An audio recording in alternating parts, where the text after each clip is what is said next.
Astaghfirullah. Bismillahirrahmanirrahim. Assalamualaikum warahmatullahi wabarakatuh.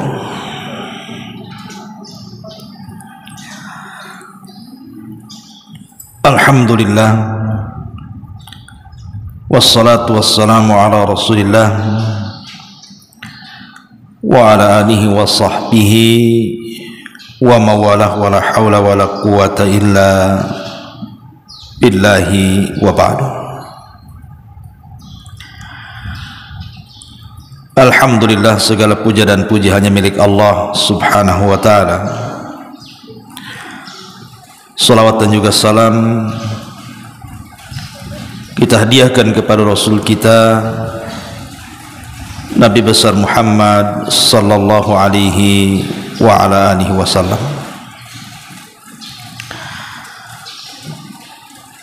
Alhamdulillah, di pagi menjelang siang ini kita bisa duduk untuk bertolabul ilmi. Dan pembahasan di pagi menjelang siang ini kita akan membahas tentang wasiat Nabi sallallahu alaihi wasallam sebelum wafatnya. Tentu wasiat yang dikemukakan sebelum wafat ini bukan wasiat biasa, karena pasti Nabi sallallahu alaihi wasallam akan memilih tema-tema penting, karena setelah itu Nabi sallallahu alaihi wasallam tidak mungkin kembali kepada umatnya. Makanya wasiat ini wasiat yang penting kita simak. Kalau seandainya orang tua kita saja berwasiat sebelum wafatnya, tentu seorang anak akan berusaha melaksanakan wasiatnya. Itu kalau orang tua kita yang berwasiat, saking sayangnya kita dengan orang tua. Bagaimana pula yang berwasiat ini Nabi sallallahu alaihi wasallam yang telah membimbing kita dari kegelapan menuju cahaya. Ma'asyiral muslimat yang dimuliakan Allah subhanahu wa ta'ala, 9 hari sebelum wafat Nabi sallallahu alaihi wasallam, maka turun ayat yang terakhir turun, di mana Allah subhanahu wa ta'ala berfirman, wattaqu yawman turja'una fihi ilallah thumma tuwaffa kullu nafsim ma kasabat wa hum la yudlamun. Takutlah akan hari yang kalian semua akan dikembalikan padanya kepada Allah subhanahu wa ta'ala. Kemudian setiap jiwa akan diwafatkan dan membawa apa yang mereka usahakan, dan mereka tidak akan dizalimi. Inilah ayat yang terakhir yang turun kepada Nabi sallallahu alaihi wasallam. Maka di waktu yang sama Nabi sallallahu alaihi wasallam kemudian menziarahi kuburan Uhud. Kata Nabi sallallahu alaihi wasallam, assalamu alaikum ya syuhada Uhud, antum sabiqun wa inna insyaallah bikumul lahikun. Kata Nabi sallallahu alaihi wasallam, keselamatan kepada kalian wahai para syuhada Uhud, dan kami pun pasti akan menyusul kalian. Maka Nabi SAW pulang dari syuhada Uhud seolah-olah Nabi SAW ingin mengingatkan jasa mereka di depan para sahabat dan mengatakan, kalaulah bukan karena Allah kemudian mereka para syuhada Uhud, tentu kalian tidak akan seperti sekarang. Itulah Rasul tidak pernah melupakan jasa orang-orang yang berjasa dalam kehidupannya. Maka sepulangnya dari syuhada Uhud, Nabi SAW menangis dan orang-orang di sekitarnya ikut menangis. Kemudian kata Nabi SAW, "Ashfaqtu li ikhwani." Aku rindu berjumpa dengan saudara-saudaraku. Sahabat heran dan mengatakan, "Awalasna ikhwanuka ya Rasulullah?" Rasul, bukankah kami saudara-saudara engkau? Maka Nabi SAW mengatakan, "La antum ashabi." Engkau sahabat-sahabatku. Tapi yang dimaksud teman-temanku, yang aku rindu berjumpa dengan mereka adalah sebuah kaum yang tidak pernah melihat aku tetapi dia beriman kepadaku. Itulah kita. Tidak pernah melihat Rasul tapi dirindukan Nabi SAW.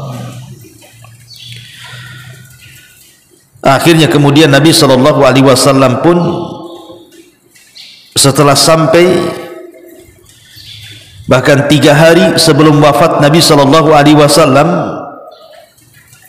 Nabi merasakan sakit luar biasa. Ada yang mengatakan bahwa Nabi SAW merasakan racun yang pernah dimakannya ketika perang Khaybar.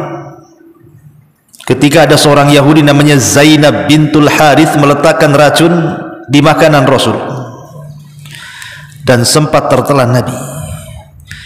Itulah yang menyebabkan Nabi SAW terasa sakit dari bekas racun itu. Kemudian Rasul demam dengan demam yang hebat, yang tidak pernah dialami demam ini oleh siapapun. Maka Nabi SAW ketika itu berada di rumah Maimunah radhiyallahu anha. Maka Nabi SAW mengatakan, "Ijma'u zaujati," kumpulkan seluruh istri-istriku. Maka berkumpullah seluruh istri-istri Nabi SAW.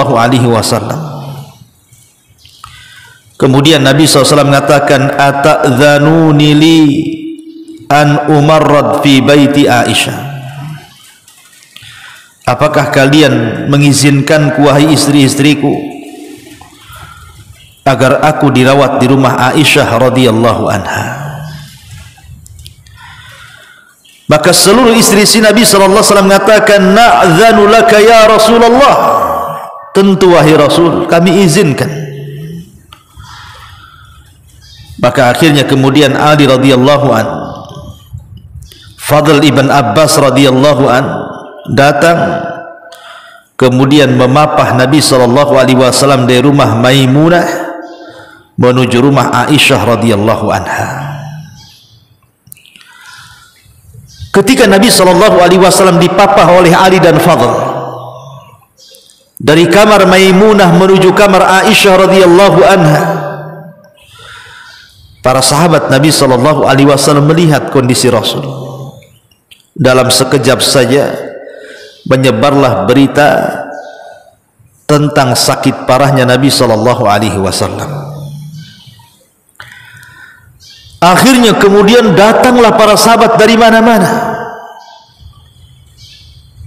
ingin melihat kondisi Nabi SAW. Ini 3 hari sebelum wafatnya nih. Akhirnya seluruh para sahabat numplak di Masjid Nabawi. Mereka ingin melihat kondisi Nabi SAW. Ketika Nabi SAW berada di rumah Aisyah radhiyallahu anha, mulailah kemudian hiruk pikuk para sahabat yang bising dari dalam masjid. Masuk pula suara-suara itu ke kamar Aisyah radhiyallahu anha. Kemudian Nabi SAW bertanya kepada Aisyah, suara apa ini? Maka Aisyah radhiyallahu anha mengatakan, itu suara sahabat-sahabat yang merindukan dirimu wahai Rasul. Seolah-olah mereka khawatir dengan kondisimu. Ketika itu Nabi SAW mengatakan kepada Ali dan Fadl, papa aku ingin bicara dengan sahabat-sahabatku. Maka Nabi SAW pun dipapah oleh Ali dan Fadl, kemudian naik ke atas mimbar.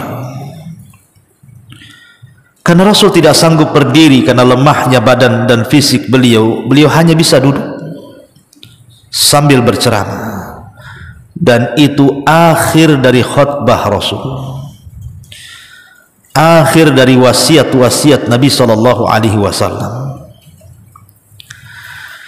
Maka Nabi SAW mengatakan, ayyuhan nas ka'annakum takhafuna alayya, wahai manusia, seolah-olah kalian mengkhawatirkan akunya. Faqalu na'am ya Rasulullah. Sahabat mengatakan, tentu wahai Rasul, kami semua mengkhawatirkan engkau. Maka Nabi SAW mengatakan, ayyuhan nas mau'idukum ma'i laysa dunya, mau'idukum ma'i indal hawdi, wallahi laka'anni anzur ilaihi min maqami hadha. Kata Nabi SAW, kenapa kalian harus khawatir dengan kondisiku? Bukankah pertemuan kita bukan di dunia, kata Rasul. Ingat, pertemuan kita bukan di dunia, pertemuan kita kelak di telagaku di akhirat. Dan aku sudah melihat dari tempatku ini tempat pertemuan kita di telagaku. Maka Nabi SAW mengatakan, ayyuhan nas mal faqra ahsya alaikum walakinni ahsya alaikumud dunya an tanafasuha kama tanafasal ladzina min qablikum fatuhlikakum kama ahlakathum. Mulailah Nabi SAW memberikan wasiatnya dan mengatakan, wahai manusia, kefakiran bukan yang aku khawatirkan menimpa kalian, tetapi justru aku khawatir kalau seandainya dunia dibentangkan kepada kalian, kemudian kalian berlomba-lomba mengejar dunia seperti orang dulu mengejar dunia, kemudian kalian akan dihancurkan sebagaimana orang-orang dulu dihancurkan Allah Subhanahu wa ta'ala. Kemudian Nabi SAW mengatakan, ayyuhan nas Allah fis salah, Allah fis salah wa ma malakat aymanukum. Wahai manusia, jangan tinggalkan salat, jangan tinggalkan salat, dan jagalah budak-budak sahaya kalian. Kemudian Nabi SAW mengatakan, ayyuhan nas ittaqullaha fin nisa, ittaqullaha fin nisa usikum bin nisa'i khairah. Wahai manusia, jaga oleh kalian pasangan-pasangan kalian, istri-istri kalian, dan aku wasiatkan kalian berbuat baik kepada istri-istri kalian. Kemudian Rasul mengatakan, ayyuhan nas inna abdan khayyarahu Allah baina dunya wa baina ma indallah fakhtara ma indallah. Wahai manusia, ada seorang hamba diberikan pilihan oleh Allah Subhanahu wa ta'ala untuk diberikan usia yang panjang sehingga dia bisa hidup senang di dunia dengan janji yang Allah Subhanahu wa ta'ala berikan di sisinya. Maka hamba itu memilih janji yang akan diberikan di sisi Allah dibandingkan kenikmatan dunia. Sampai di sini Tiba-tiba Abu Bakar menangis. Abu Bakar menangis terseduh-seduh. Kemudian para sahabat Nabi SAW melirik Abu Bakar, seolah-olah sahabat mengatakan, ya Abu Bakrin, lima tuqati akalaman Nabi, kenapa engkau putus ucapan Nabi, biarkan dia berkhutbah. Kenapa engkau memutus kalam Nabi dengan menangismu yang keras dan mengatakan, fadainaka bi abaina, fadainaka bi ummahatina, fadainaka bi auladina wa bi azwajina wa bi amwalina. Ya Rasulullah, Rasul, kami tebus dengan bapak-bapak kami tebus dengan ibu-ibu kami tebus dengan anak-anak kami tebus dengan pasangan-pasangan kami tebus dengan harta-harta kami agar engkau tidak meninggalkan kami. Sahabat mengatakan, waihaka, celaka engkau wahai Abu Bakar, lima tuqati kalaman Nabi, kenapa kau putus ucapan Nabi, biarkan dia berkhutbah, biarkan dia berwasiat. Tetapi Abu Bakar paham, itulah kelebihan Abu Bakar yang tidak dimiliki sahabat yang lainnya. Ketika Nabi SAW mengistilahkan ada seorang hamba dipilih dunia dan akhirat, kemudian hamba ini memilih akhirat, Abu Bakar paham siapa hamba dalam khutbah Rasul ini. Abu Bakar paham itu adalah Nabi SAW. Rasul mengistilahkan seorang hamba padahal mengistilahkan dirinya, dan itu tidak dipahami para sahabat. Sehingga kemudian ketika Abu Bakar terus bicara dan manusia terus mengkritik Abu Bakar Siddiq radhiyallahu an untuk tidak bicara, maka Nabi SAW mengatakan, da'u Aba Bakrin yatakallam, kata Rasul, biarkan Abu Bakar bicara, tidak usah dihalang-halangi. Demi Allah, kata Nabi SAW, pintu masjid ini tertutup untuk kalian kecuali Abu Bakar Siddiq radhiyallahu anhu. Kebaikan kalian sudah kubalas, kata Rasul, kecuali kebaikan Abu Bakar hanya Allah yang bisa membalasnya. Biarkan dia bicara, biarkan dia bicara. Ma'asyiral muslimat yang dimuliakan Allah Subhanahu wa taala. Maka Nabi SAW kemudian setelah banyak memberikan wasiat, di ujung wasiatnya Nabi SAW mengatakan, awakumullah, hafidhakumullah, nasarakumullah, sabbatakumullah, ayyadakumullah, kata Rasul. Semoga Allah melindungi kalian, semoga Allah menjaga kalian, semoga Allah menolong kalian, semoga Allah menguatkan kalian, semoga Allah memberikan keistiqomahan kepada kalian. Kemudian Rasul mengatakan, ayyuhan nas, iqra'u minni salam kullaman tabi'ani min ummati ila yaumil qiyamah. Wahai manusia, sampaikan salam dariku kepada siapapun yang mengikuti ajakanku sampai kiamat dibangkitkan dari umatku. Maka selepas itu Nabi SAW pun dipapah kembali oleh Abbas dan juga Ali, ataupun Fadl ibn Abbas dan juga Ali radhiyallahu anhu, menuju kamar Aisyah radhiyallahu anha. Dan itu sudah memasuki hari kedua sebelum wafat Nabi SAW. Ketika Nabi SAW sudah memarah, datanglah Fatimah radhiyallahu anha menjenguk ayahnya dan mengatakan, ya karba abad, duhai kasihan dirimu hai ayahku, betapa kau merasakan sakit yang luar biasa. Tapi Nabi SAW mengatakan, ya Fatimah, setelah hari ini tidak akan ada lagi rasa sakit bagi bapakmu. Tiba-tiba Nabi SAW meminta kepada Fatimah untuk mendekatkan telinganya di lisannya, seolah-olah Rasul membisikkan sesuatu kepada Fatimah. Tiba-tiba Fatimah kemudian menangis Kemudian dibisikkan lagi kedua kalinya, tiba-tiba Fatimah tertawa.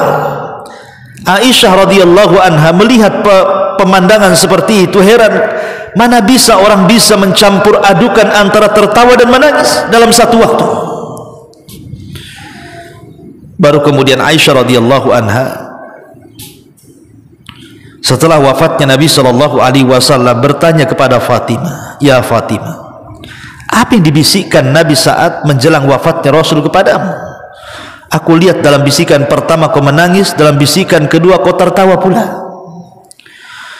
Maka Fatimah radhiyallahu anha mengatakan, "Adapun menangis karena Rasul SAW mengatakan bahwa aku adalah orang yang pertama menyusul kematiannya,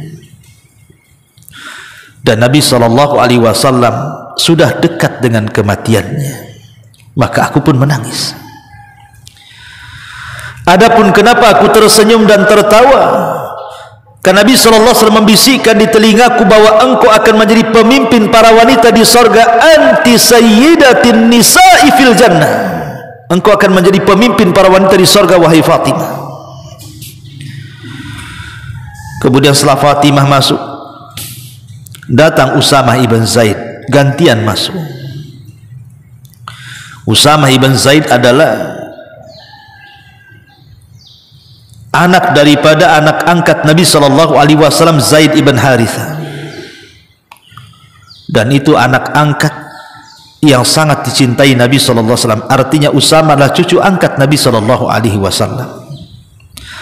Entah apa yang dibisikkan Rasul kepada Usamah ini, seolah-olah Rasul mendoakan Usamah. Setelah Usamah kemudian keluar, masuk Abdurrahman ibn Abi Bakar. Kebetulan di tangan Abdurrahman itu ada siwak. Tiba-tiba pandangan Nabi SAW tertuju dengan siwak. Rasul tidak bisa bicara karena tidak sanggup bicara, tapi Aisyah paham Rasul ingin bersiwak. Maka Aisyah radhiyallahu anha mengatakan kepada Abdurrahman, "Berikan siwakmu hai Abdurrahman." Akhirnya kemudian Abdurrahman memberi siwak dia. Kemudian Aisyah pun memotongnya dan membersihkannya, kemudian melembutkannya dengan bibirnya, dengan giginya, sehingga ludah Aisyah terdapat di ujung siwak yang akan disiwakkan kepada Nabi. Kemudian Nabi SAW pun bersiwak. Kata Aisyah radhiyallahu anha, "Demi Allah, aku tidak pernah Rasul bersiwak seindah itu." Setelah Nabi SAW bersiwak, kemudian Nabi SAW meminta semua yang ada di rumah itu keluar, istri-istrinya, anak-anaknya, kecuali Aisyah radhiyallahu anha yang berada dalam kamar itu. Dan itu hari terakhir wafatnya Nabi. Nabi berada di pangkuan Aisyah radhiyallahu anha. Kemudian tiba-tiba pintu diketuk. Rupanya yang datang adalah malaikat Jibril. Kemudian tiba-tiba Jibril alaihi salam mendatangi Nabi SAW. Kemudian mengatakan, "I'dzan li, izinkan aku masuk wahai Muhammad." Maka kemudian Rasul mengatakan, "Ya, silahkan masuk." Rupanya Jibril bersama malakul maut. Kemudian Jibril mengatakan, "Ya Muhammad, aku datang dengan malakul maut." "Assalamu alayka ya Rasulullah." Keselamatan bagi engkau wahai Rasulullah. "Arsalanillah ukhayyiruka bainal baqa'i fid dunya wa baina an talhaqa billahi azza wa jalla." Kata Jibril, "Wahai Muhammad, Allah mengutusku untuk memberikan pilihan kepadamu. Apakah engkau ingin tinggal di dunia selamanya, ataukah ingin berjumpa dengan Rabbmu Allah subhanahu wa ta'ala?" Maka Nabi SAW mengatakan balir rafiqil a'la, balir rafiqil a'la, sambil menunjukkan telunjuknya ke langit dan mengatakan balir rafiqil a'la, balir rafiqil a'la. Kata Syekh Albani rahimahullahu ta'ala, rafiqil a'la maksudnya para malaikat.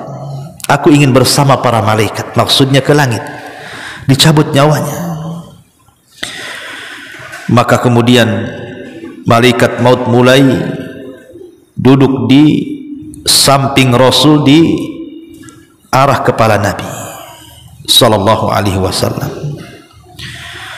Mulailah kemudian malakul maut ini memanggil-manggil ruh Nabi sallallahu alaihi wasallam untuk keluar dari jasadnya dan mengatakan ayyatuhar ruh at-tayyibah, ruh Muhammad ibn Abdullah, ukhruji ila ridham minallahi wa ridwan wa rabbin aradin ghairi ghadban. Wahai ruh yang baik, wahai ruh yang suci, ruh Muhammad ibn Abdullah, keluarlah kepada keridhaan Allah subhanahu wa ta'ala. Engkau akan berjumpa dengan Rabb yang redha dan tidak pernah murka. Maka ketika itu Nabi SAW berada di pangkuan Aisyah radhiyallahu anha. Tiba-tiba ruh Rasul SAW mulai dicabut malakul maut. Kemudian pelan-pelan ruh itu keluar dari jasadnya. Tiba-tiba jatuhlah tangan Nabi SAW lunglai karena sudah tidak ada ruh di badannya, dan Rasul pun sudah tidak bergerak lagi, alias meninggal dunia menghadap Allah subhanahu wa ta'ala. Ketika itu Aisyah radhiyallahu anha melihat kondisi Nabi SAW sudah tidak bisa bergerak, digoyang-goyang, dipanggil-panggil, sudah ada tidak ada respon lagi. Dari situ Aisyah tahu bahwa Nabi SAW sudah meninggal dunia. Maka Aisyah radhiyallahu anha dengan berat suara, dengan sedih hati, tidak sanggup untuk menghadapi kenyataan. Dia hanya bisa berdiri untuk meraih pintu yang menyambungkan kamar dia ke Masjid Nabawi yang sudah berkumpul banyak para sahabat Rasul di situ. Mereka tidak tahu apa yang terjadi. Tiba-tiba Aisyah radhiyallahu anha mengatakan, mata Rasulullah, mata Rasulullah, mata Rasulullah, mata Rasulullah. Rasulullah sallallahu alaihi wasallam sudah meninggal dunia. Rasulullah sallallahu alaihi wasallam sudah meninggal dunia.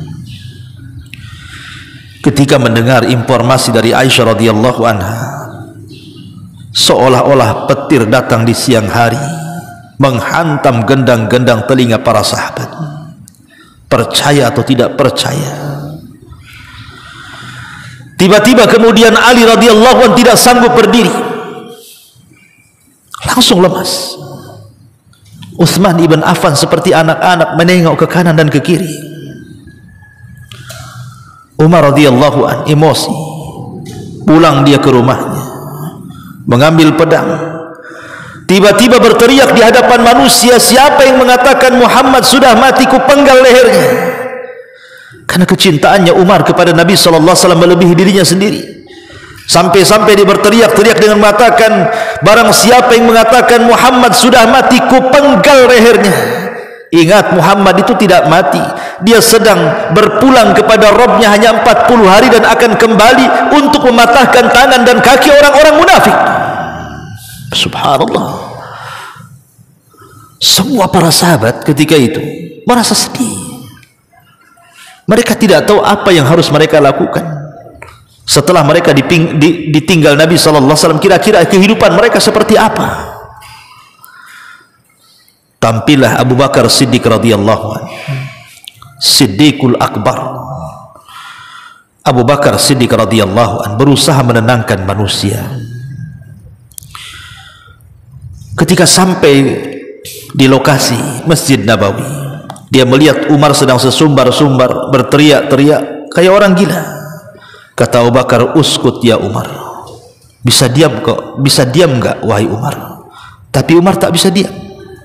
Terus sesumbar-sumbar mengancam-ngancam, siapa yang mengatakan Muhammad mati ku penggal lehernya. Akhirnya Abu Bakar meninggalkan Umar, langsung masuk ke kamar Aisyah radhiyallahu anha, ke kamar putrinya Aisyah. Dilihatnya Nabi SAW sudah terbujur kaku dan terbaring dan ditutup dengan kain. Maka Abu Bakar Siddiq radhiyallahu anhu mulailah kemudian menyingkap wajah Nabi, kemudian mencium kening Nabi, kemudian mengatakan, tibta anta ya Rasulullah hayyan wa mayyitan.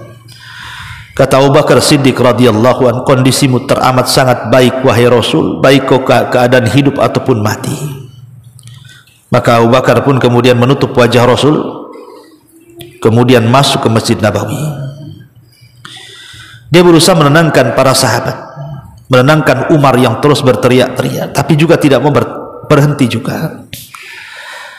Akhirnya kemudian Abu Bakar naik ke atas mimbar dan mengatakan di hadapan manusia, ya ayyuhan nas, man kana minkum ya'budu Muhammadan fa inna Muhammadan qad mat. Siapa di antara kalian yang masih menyembah Muhammad, Muhammad sudah mati. Wa man kana ya'budullah fa innallaha hayyun la yamut. Tapi siapa di antara kalian yang menyembah Allah, Allah zat yang tidak akan pernah mati dan akan tetap hidup selamanya. Kemudian Abu Bakar membacakan ayat wa ma Muhammadun illa rasulun qad khalat min qablihi rusul afa imma ta'au qutilan qalabtum ala aqabikum wa man yanqalib ala akibaihi falan yadurrallaha syai'a wa sayazillahu syakirin. Tidaklah Muhammad itu melainkan Rasul, sama dengan Rasul-Rasul sebelumnya. Apakah kalau dia terbunuh atau mati kalian akan murtad ke belakang pundak kalian? Barang siapa yang murtad kembali setelah sepeninggal Nabi, maka itu tidak memadaratkan Allah sedikit pun, karena Allah hanya membalas orang-orang yang bersyukur kepadanya saja. Kata Abdullah ibn Abbas dan sahabat yang lainnya, demi Allah, ketika ayat itu dibacakan Abu Bakar, seolah-olah ayat itu baru turun mengingatkan tentang kematian Nabi SAW. Padahal ayat ini sudah turun sejak lama. Akhirnya Nabi SAW meninggal tepat di hari Senin. Itulah hari meninggalnya Nabi SAW, hari Senin di waktu duha, tanggal 12 bulan Rabiul Awal tahun 11 Hijriah. Nabi SAW meninggal di hari Senin waktu duha, dan sahabat terus menyolatkan Nabi SAW sampai 3 hari. Jasad Nabi SAW belum dikubur. Baru setelah hari Rabunya Nabi SAW dikebumikan persis di kamar Aisyah Ummul Mukminin radhiyallahu anha. Inilah sekelumit kisah yang dikisahkan oleh ahli sejarah tentang wafatnya Nabi SAW dan wasiat Nabi SAW. Sebenarnya banyak wasiat yang diwasiatkan Nabi SAW sebelum wafatnya. Di antaranya yang pertama, tadi saya sudah katakan, Nabi SAW mengkhawatirkan umatnya tentang terbukanya dunia di tengah mereka. Sebab dunia itu sirru tughyan, rahasia rusaknya orang. Makanya Rasul mengatakan, bukanlah kefakiran yang aku takutkan, justru dunia yang aku takutkan kepada kalian. Rasul mewanti-wanti soal bahaya dunia. Ini yang pertama. Yang kedua, Nabi SAW mengingatkan persoalan solat. Kata Rasul, as-salatu salat wa ma malakat aymanukum, jaga oleh kalian salat, jaga oleh kalian salat dan hamba-hamba sahaya kalian. Jangan pernah meninggalkan salat. Terutama ibu-ibu, jangan meremehkan salat. Kalau sudah ada tanda-tanda nih mau dekat-dekat keluar haid, jangan mengakhir-akhirkan waktu salat. Kan ibu tahu kebiasaan haid kan, entah di akhir bulan, ini bentar lagi mau tanggal-tanggal gini mau keluar haid nampaknya nih. Kalau sudah tahu bu tanda-tanda akan keluar haid, jangan mengakhir-akhirkan sholat, karena dikhawatirkan ketika kemudian ibu mengakhir-akhirkan sholat, kemudian mau sholat tiba-tiba haid, ibu sengaja meninggalkan sholat namanya. Maka jaga sholat, karena sholat itulah yang membedakan kita dengan orang kafir. Selama kita sholat kita mukmin. Ketika kita meninggalkan sholat bisa terancam dengan kekafiran, karena tidak ada amalan yang ditinggalkan sampai kepada tingkat kekufuran di mata para sahabat selain daripada sholat. Kemudian yang ketiga, Nabi SAW mengingatkan soal Al-Quran dan Sunnah. Kata Nabi SAW, taraktu fikum amraini lan tadillu ma tamassaktum bihima kitaballah wa sunnati. Aku wasiatkan kepada kalian dengan dua perkara yang kalau kalian berpegang dengan keduanya tidak akan sesat selamanya. Al-Quran dan sunnah Nabi SAW, karena keduanya adalah pelita umat yang bisa menyelamatkan kita di dunia dan akhirat. Kemudian yang keempat, Nabi SAW mengingatkan soal bahaya kesyirikan dengan melaknat orang-orang Yahudi dan Nasrani yang menjadikan kuburan-kuburan para nabi mereka dijadikan tempat ibadah. Kata Nabi SAW, laknatullah alal yahudi wan nasara alladzina ittakhadhu qubur anbiya'ihim masajid. Laknat Allah kepada orang-orang Yahudi dan Nasrani yang telah mengambil kuburan-kuburan nabi mereka jadikan tempat sujud. Rasul ingatkan soal kesyirikan. Jangan sampai kita meminta-minta kepada selain Allah, meminta-minta kepada kuburan, walaupun itu kuburan soleh, kuburan orang soleh. Kita tidak boleh meminta-minta kepada kuburan. Idza sa'alta fas'alillah wa idza sta'anta fasta'in billah. Kalau minta langsung kepada Allah, kalau minta pertolongan minta langsung pertolongan kepada Allah Subhanahu wa taala. Kemudian Nabi SAW meminta yang kelima, meminta agar dikeluarkan seluruh orang-orang musyrik dari jazirah Arab. Kata Nabi SAW, usikum bisalasin, aku wasiatkan kalian dengan tiga perkara. Akhrijul musyrikina min jaziratil Arab, aku perintahkan keluarkan orang-orang musyrik dari jazirah Arab. Yang kedua, wa ujizu al-wafda binahwi ma kuntu ujizuhum bihi, dan yang kedua, terima dan perlakukan para utusan duta-duta yang datang dari daerah atau negara-negara lain yang datang kepada kalian sebagaimana aku menerima dan memperlakukan mereka semuanya duta-duta tersebut. Qala wa anis salisati, adapun yang ketiga, kata rawi hadis, aku lupa. Tapi itulah wasiat Nabi SAW. 5 wasiat yang diajarkan Nabi SAW sebelum wafatnya Nabi SAW. Tentu banyak lagi.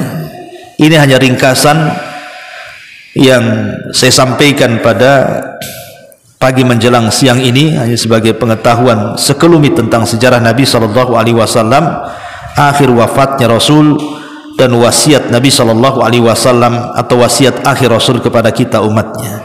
Wallahu a'lam bishawab. Mudah-mudahan ada manfaatnya. Silahkan sebelum saya tutup, kalau ada yang bertanya silahkan.